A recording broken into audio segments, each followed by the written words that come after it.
ในวิดีโอนี้ข้าพเจ้าจะมาแนะนำต่อเกี่ยวกับการเฮ็ดธุรกรรมในการขนส่งเนาะ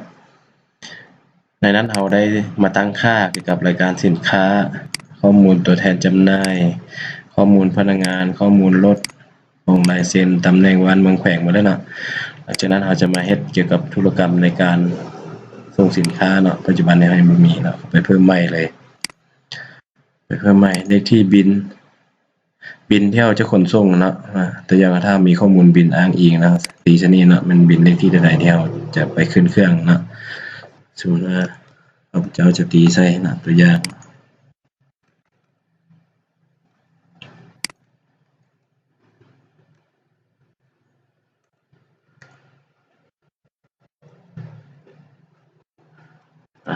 1 2 3 4นะตัวแทนจำได้เนาะสมมุติส่งไปนี่นะถ้ามาตั้งค่ามีหลายๆตัวแทนก็สามารถเลือกเอาได้อยู่นี่นะข้อมูลของรถขนส่งเด้แต่นี่เรามีข้อมูลรถตัวเดียวเนาะติ๊กใส่เป็นเพจรถอะไรเนาะพนักงานขับรถนะติ๊กเอานะ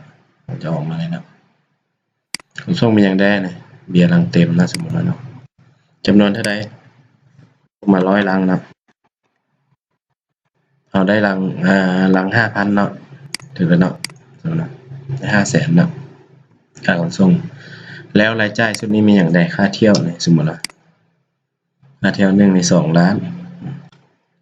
ติดลบมามันจะลบไปทั้งหมดสมมุตินะสมมุติว่า 2,000 ลังซะ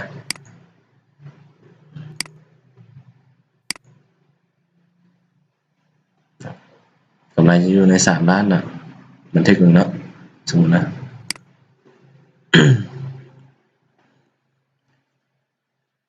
มันบอกตอนนี้ไปแก้ไขคืนแล้ว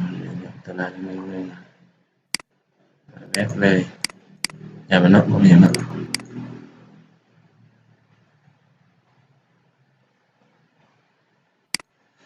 ถือว่าเราจะได้รายการนี้ขึ้นมาเนาะสถานะมันจะเป็นค้างสำระเนี่ยค้างสำระความหมายคือเรากำลังขนส่งไปให้อันตัวแทนเราอยู่เนาะหลังจากนั้นตัวแทนจะได้รับเครื่องก่อนหลังจากนั้นเราจะมีบิลรับเครื่องละเอียดเนาะหลังจากนั้นจึงจะมีสถานะเนาะหลังจากนั้นเอาตัวนั้นมาจึงกลับคืนมาแล้วจึงจะเป็นสถานะที่ว่ามันสำเร็จเนาะเอาลองพิมพ์มันในรายการที่เราส่งไปจะมีตัวนี้เนาะรายการส่งสามารถพิมพ์ได้นะสถานะเด้เป็นใดนะเราจะไปแก้ไขก่อนเนาะแก้ไขว่าตัวนี้โอเคอะไรครับปกตินะรายจ่ายโอเคสถานะโอเค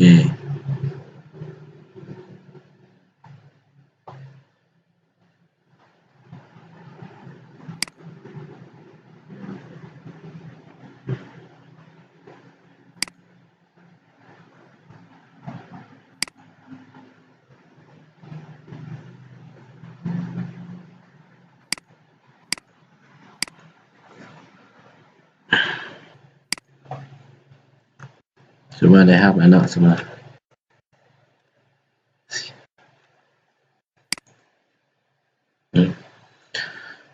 หลังจากที่เราเฮ็ดธุรกรรมตัวขนส่งตัวนี้หลังจากที่ว่าส่ง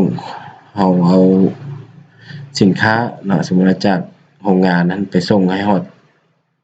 สาขายั่งยืนครับเนาะได้บิลกลับคืนมาหลังจากนั้นเราจึงมาลงธุรกรรมว่าธุรกรรมนี้เป็นธุรกรรมที่สำเร็จแล้ว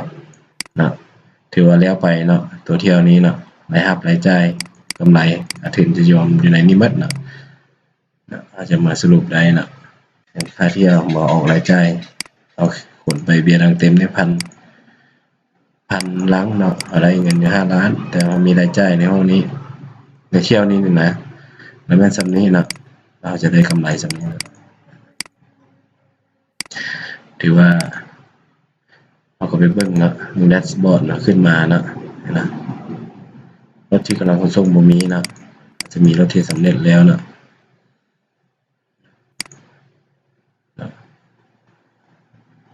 สีส้มจะแม่นรายจ่ายอันนี้จะแม่นรายรับเนาะกำไรนะ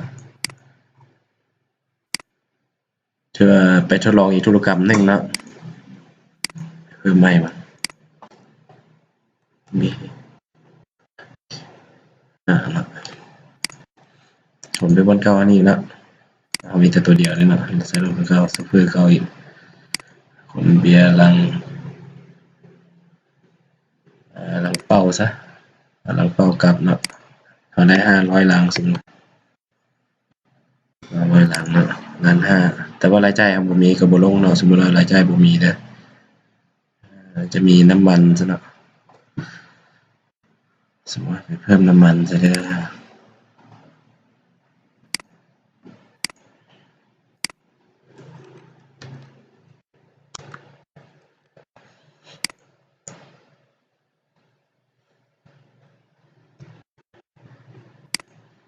ใส่ไว้สิประเภทรายจ่ายที่มันติดพันเที่ยวเลยซะ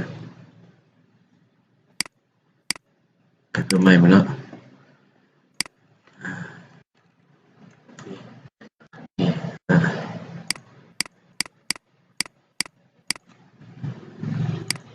เบียร์ลังเป้าเนาะสมมุติว่าผลไปนี่150ลังเนาะ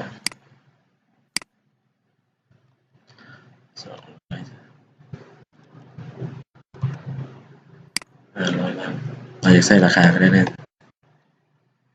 ลังละ 3,000 สมมุติแล้วเนาะรายจ่ายมีน้ำมันรถนะสมมุติว่าจำนวนเท่าใดจำนวนลิตร50ลิตรซะสมมุติ50ลิตรนี่4,500,000มันจะคูณกับค่านั้นหมดเลยนะสมมุติน้ำมันมื้อนี้อยู่ราคาอยู่ 10,000 กีบเนาะสมมุติมันก็ยังเหลือต้องถึงกำไรนะบันทึกบินปัจจุบันนี้จะเป็นสถานะกำลังขนส่งไปนะเบิ่งนะนี่กำลังขนส่งนะมีธุรกรรมตัวนึงนะ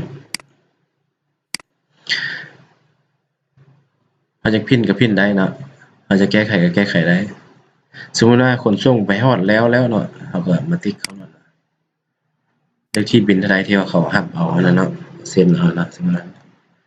รีเซฟนะที่2มาตีเส้นเลขพี่แล้วก็แล้ว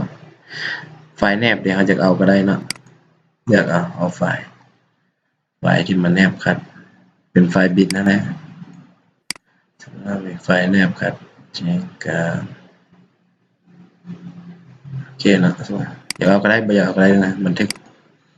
ถือว่าเป็นบินสำเร็จเรียบร้อย2ธุรกรรมเนาะ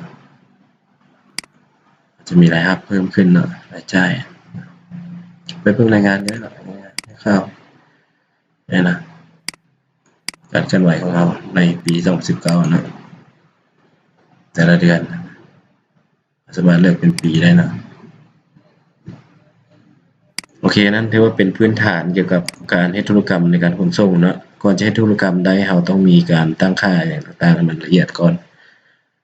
หลังจากนั้นครับเราจะมาแนะนำเกี่ยวกับการลงรายจ่ายซ่อมแปลงรายจ่ายบริหารต่างๆแล้วก็เบิ่งรายงานต่างๆเนาะขอบใจ